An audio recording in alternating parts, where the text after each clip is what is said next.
Welcome to Read Your Comics, and today I'm unwrapping Fantastic Four Full Circle Expanded Edition. Thanks for joining me today. My name is Daryl. I am the host of Read Your Comics. And Alex Ross, you did me dirty. I already bought this book once. Now I'm buying it again. If you're not familiar with this is the original version that came out in 2022. It's a great book. I love this book. I love it so much that when I heard about this expanded edition, I was like, do I need to get that? And here's one reason right off the bat. Look how much bigger it is. I can't deny that in itself is reason enough to want this expanded edition. And this book is already a good size. It's roughly the size of these, Marvel graphic novels size, which are bigger than, a standard comic like so. But yeah, this is a nice, this is the size of this book. It's got a hardcover with a nice dust jacket on it. We'll look at it a little closer in a minute. And here's the expanded edition. Yeah, let's just compare the two. The expanded edition is quite expanded. So I'm going to open this up and see what makes it so great to purchase again. If you already have the other version, should you get this one? I don't know for sure yet. I think I kind of know. That's why I went ahead and bought it. But let's open it up and take a look.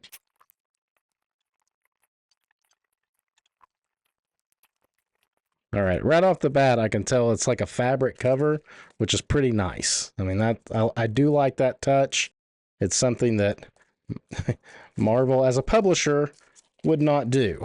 So, dust jackets, that's a thing too.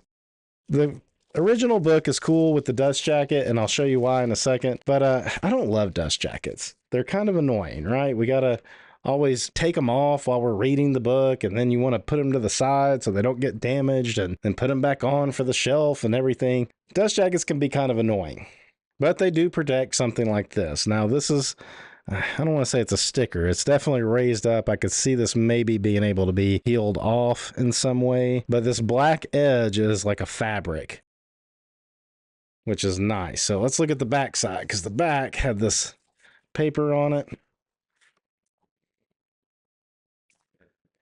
Yeah, that's nice, and that's kind of embossed. That feels good. So this is a quality outside of the book. I like that so far. That alone is pretty nice. Now, this dust jacket, the cool thing about this dust jacket is it folds out into this like FF origin that Alex Ross painted in his traditional style. This is something he's done on a bunch of books. He did it with the Batman, Superman, and Wonder Woman big treasury books he did back in the late 90s, early 2000s. Continuing that on here with FF. I don't know what other Marvel characters he's really done it for. So that's one cool thing about this dust jacket on this book. And you can see the inside has that same 4 logo there. Inside papers of the original are like that. And I think the back is exactly the same. Yeah, it is. And then the back is just like that. So this has a cool dust jacket in itself. So let's see what this looks like on the inside, since we're not going to have that big pull out.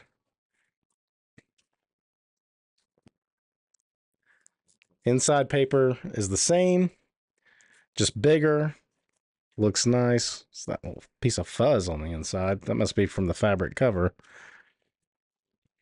So where's that origin? Here we go. So here's our origin pages. That's cool. At least they did it on a 2-page spread, and it is a little bit bigger here, obviously. This looks good. I like this aspect of it.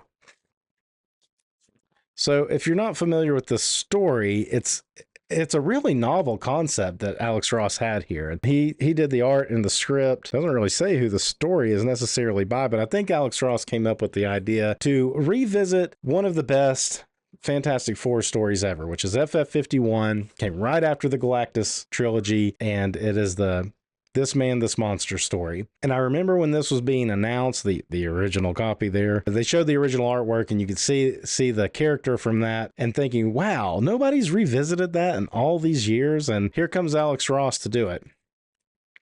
So I'm not going to dive too deep into the story of this, because There's a lot of videos out there for it, and it's something that you should pick up and read, whether you get a copy of that original version or this expanded edition. Alex Ross does a different technique. He penciled and inks this himself, and he did like color guides for it, I think, and so it kind of has a more traditional look to it, but it's very much highly detailed, as is Alex Ross. Like, you wouldn't see these like cross hatchings for shading and stuff in a fully painted Alex Ross book. So I like this for breaking the mold of what Alex Ross normally does. But I mean, just look at the detail on the thing's face right here and how human his eyes look. And that's something going all the way back to Marvel's. I think that Alex Ross is able to make the eyes of the thing look so human that reminds you there is a man behind that rocky exterior. So this character comes back, and when they uncover him, it's the guy from This Man, This Monster in FF51. If you're not familiar with that story, it's a guy that I want to say kind of steals Ben Grimm's powers, and he's doing it to trick the FF, and then he realizes that the FF are really good and sacrifices himself to save Reed at the end and in the negative zone. And that was the end. You don't really see him die, but he's floating off on this rock to his what would appear to be his imminent death. And you would think that would be something that even Stan and Jack may have picked up on. They still had roughly 50 issues left of their run together, and they never did it. Nobody after them ever did it, which is just wild. This is essentially the cover to FF51 right here. A lot of nods to that. I mean, this is essentially a panel from it, and you can tell Alex Ross is kind of going back and forth even with his painting style. Like, this looks more painted than these panels here, which is a nice touch to show that it's a flashback. The colors in this really pop. Here's what I was talking about, where the guy was, he stole the thing's powers, so he looked like the thing, and he was pretending to be the thing, and he throws Reed back out to save him. Love the use of color in this. A lot going on in this. You can actually get a better visual, I think. This is what I would say is probably a good reason to get this. Even though this is a book that's bigger than a standard comic, you can just tell a lot more what's going on in this than this. I don't know if this is meant to be like the size that Alex Ross paints at. I've seen his artboards in his videos on YouTube and Instagram and stuff where he's drawing, and sometimes he may be drawing it about this size. So I guess the story behind this is some of this was like a pitch that Alex Ross gave to Marvel or for an FF relaunch. I guess it was during a time when, you know, they've relaunched the FF like 5 or 6 times at this point, and I guess it was due for a new #1, and I think this is what he was going to do. Or I think this is what Alex Ross was kind of wanting to maybe not illustrate the whole series, but launch the series with this. And I don't know if they couldn't afford to pay Alex Ross to do this or why they passed up on this, but this is classic FF that I think if they had launched a series with this storyline, which maybe would have been the first 3-4 issues, even if he had done it like this, and then let Alex Ross continue as the plotter and the cover artist and get somebody else to, you know, come in that could keep up a similar style of some sort, that would have been an FF book that even I would have picked up month to month at this point. I don't buy a lot of new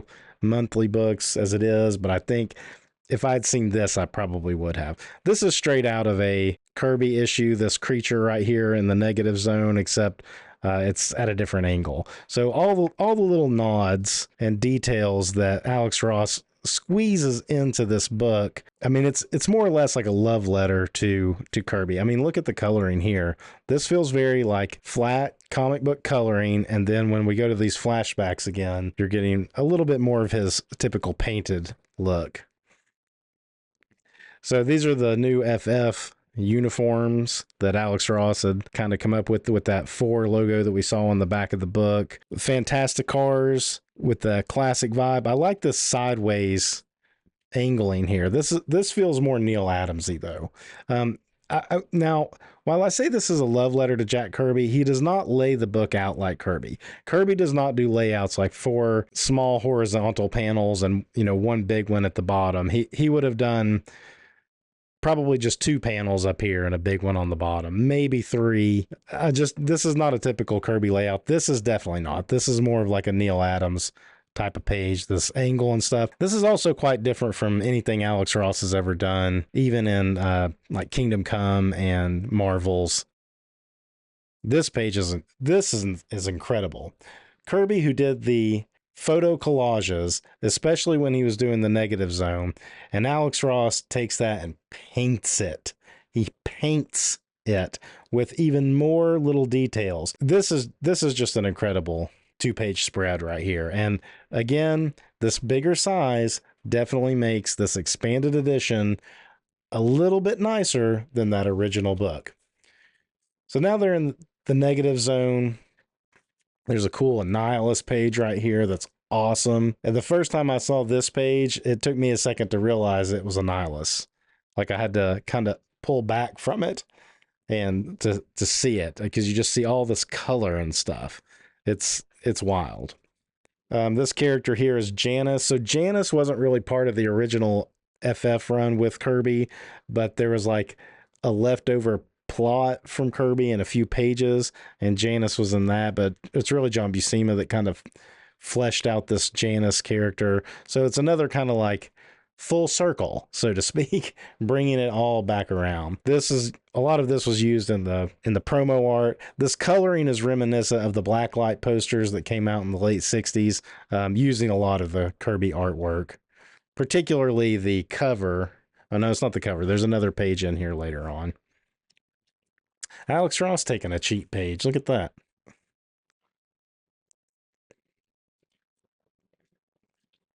Dipping back into more of the painting style.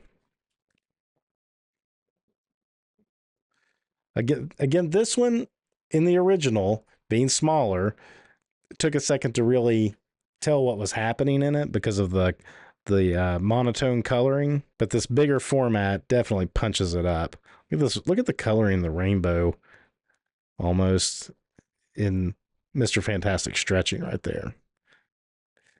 This is just a beautiful book. It's a pretty solid story.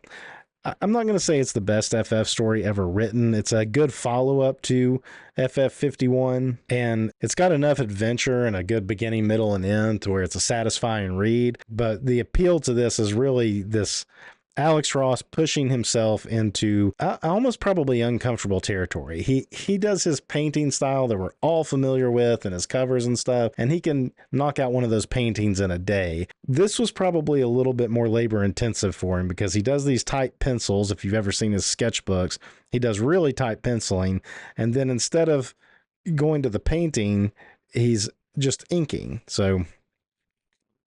But inking with his brush. This is wild looking. A lot of surreal imagery in this.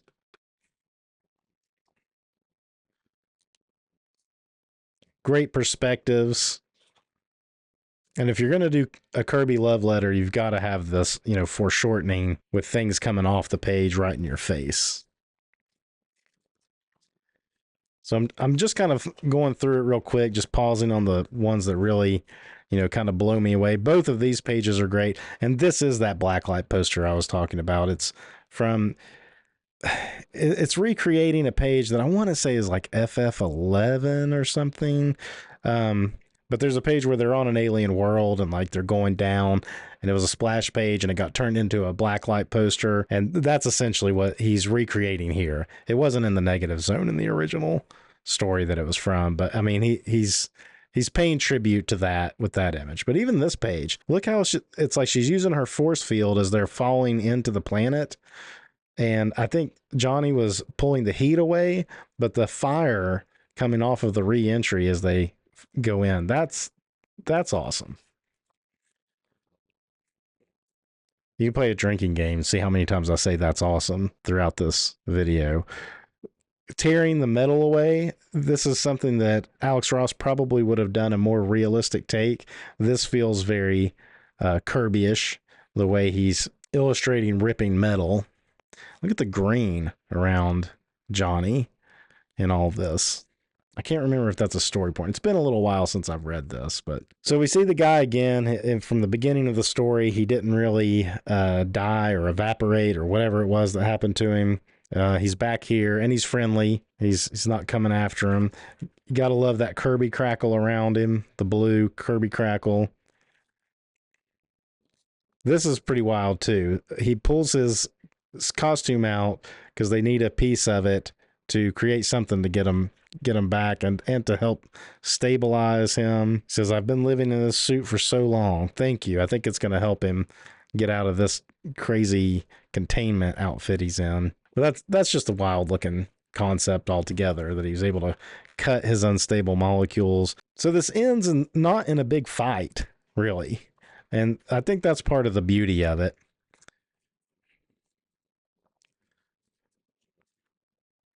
See, Franklin and Valerie, I don't know how you say her name, Valeria, are already in this. So this definitely is taking place in a more modern continuity, although the rest of the story feels like it could have been taking place, in the 100s or something of FF.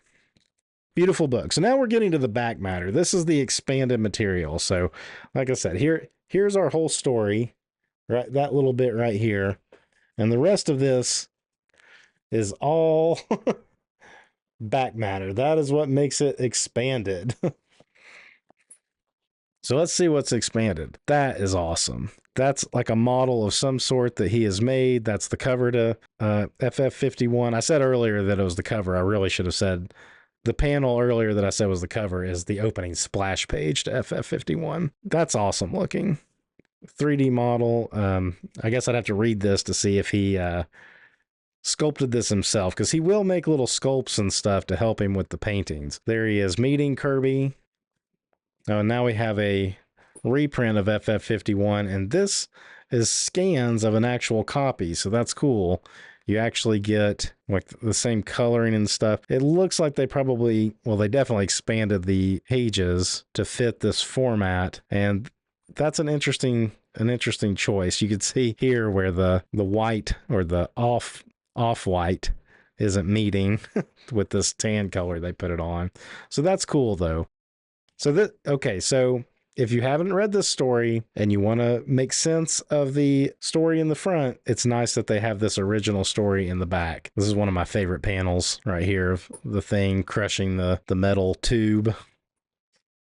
And this, and just incredible, the machine work of Kirby. We're going to get to one of those collages in a second. Classic collage. One of my favorites by Kirby. I don't want to say it's his best, but one of my favorites. And this is what Alex Ross was essentially emulating in that, 1-2 page spread earlier that I mentioned. This really is one of the best issues of Fantastic Four. If you've never read this issue, you need to go back and read it. I mean, FF really like 35 through about 70 is some of the most exciting comics you could possibly read. Just bursting with creativity. My history with the Fantastic Four. So you have a nice little synopsis of Alex Ross telling, his affinity for the characters and stuff. And a lot of times, even though Alex Ross has done so much Marvel, I really think of him as a DC guy a lot of times. I believe he said he was getting these Kirby issues when they were reprinted in Marvel's Greatest Comics. These are panels from Marvel's. I have a big poster of this. Got that issue too, I should look at sometime. Building a project. So this must explain where he was coming up with the pitch for Marvel. That's why that looks like Travis Charest. Some of this stuff I have seen. I'm not sure if I've seen that one or not. The coloring choice on that is wild. Her hair is wild.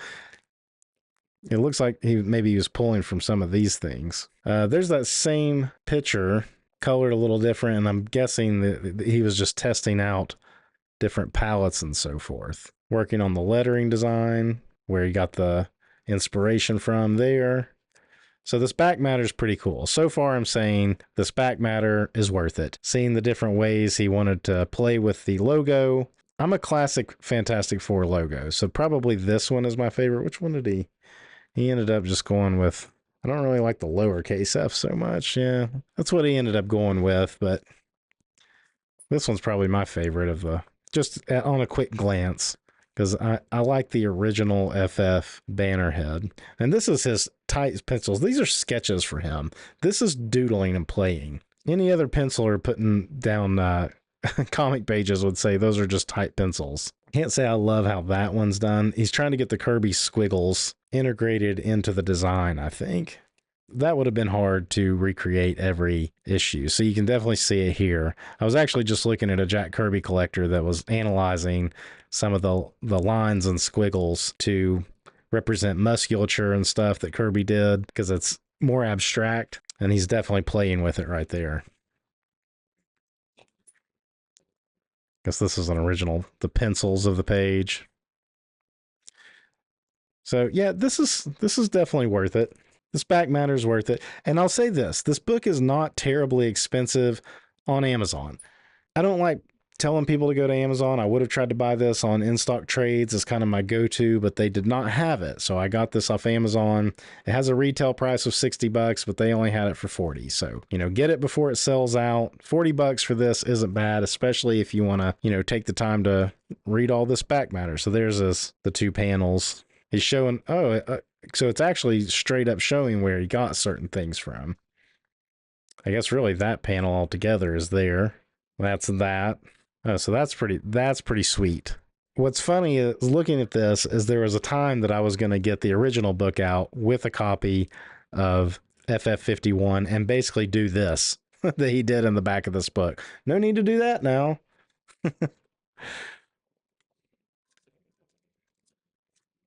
Yeah, all this back matter is definitely worth it. I'm just going to say that again and again. So if you have the original Full Circle, be mad at Alex Ross for making you buy the book again, but it is worth buying again just on my initial flip through. I mean, I feel like I'm not even like halfway through this back matter, and it just goes on and on and on. I mean, he's breaking down every single page of it. Here's the blacklight poster I was talking about, and this is the page from the original comic. So I'd be interested to see if if he'd recreated it for this cover for back issue, or if this was just part of the promotional material for the original printing of this book. Yeah, this is great.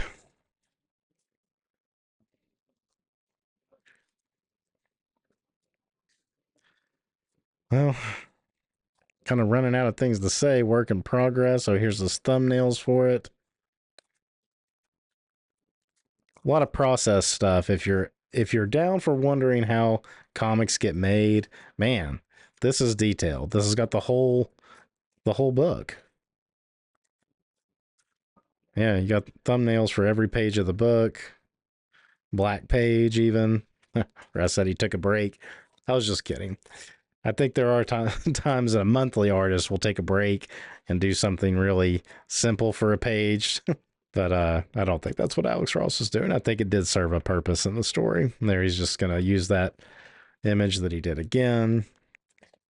You got all the thumbnails in here, every page of the book. Oh, and here's some 3D figures that he made. It's like, I guess he sews these little suits or has them made for himself for reference. Just takes pictures of himself for this picture of Ben Grimm. Uses his figure there.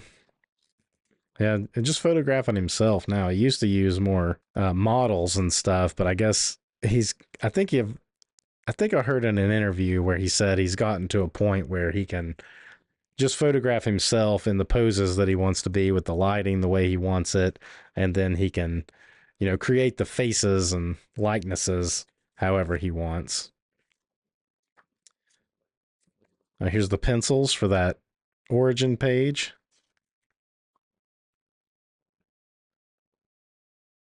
Bigger pages of the penciling. So we got the thumbs, and now we get all the pencil, but this is like an artist edition. Wow, this is incredible.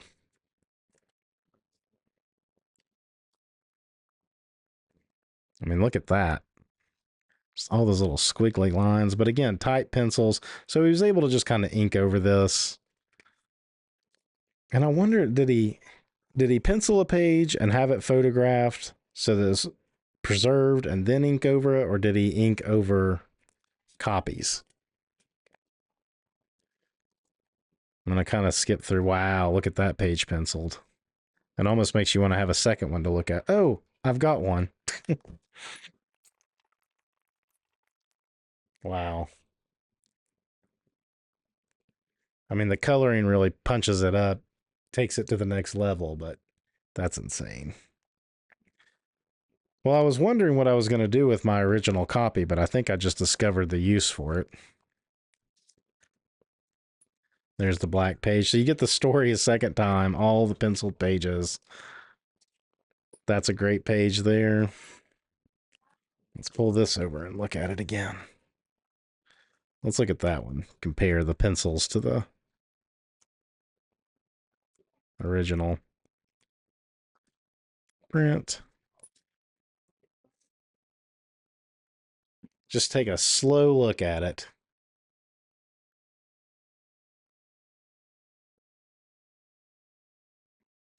That's great.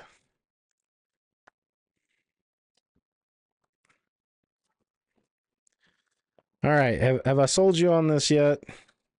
That's beautiful. That's wild looking.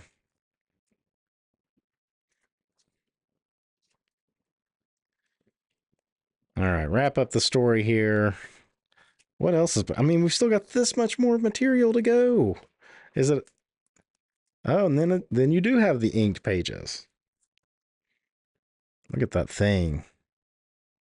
Inking.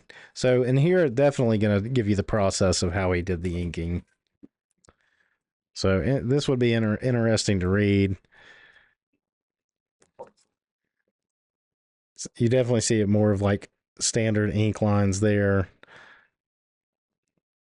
versus this gouache painted look there. I mean, it's all just, again, you know what we need to look at? You know what page I want to look at penciled? Hold on. I want to look at this. I skipped over that in the penciled pages.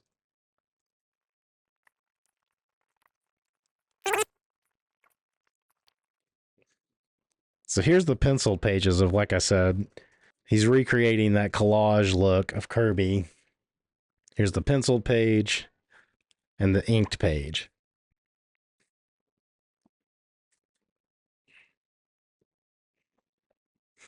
Now this is a truly, and then there's that one again. This is truly a artist edition of this book. So, all right, yeah, y'all. I don't want this video to go forever. We've already looked through the whole story once, twice with the inked, twice with the penciled pages. So I'm going to wrap it up. I think this is definitely a worthy purchase. Now we get the color layouts, the color guides. Oh man, this is incredible. And then I think this is covers. Well, that's not, but I think this is a cover for the FF series. So he did start doing covers. Yeah. Fantastic Four #1 in 2022. Shortly after Full Circle came out, a new FF series did launch, which I've heard is pretty good, but I've not read it, that Alex Ross at least does the covers for, but I don't think he has any input on story or anything. So here's his, FF designs, but they aren't using that F4 look inside the book. So that's kind of neat. You get these covers in here too for the series that's currently going. I think he's still doing covers for it even, unless he just did the first 12. And you got number 5, 6. This Doom one. It's awesome.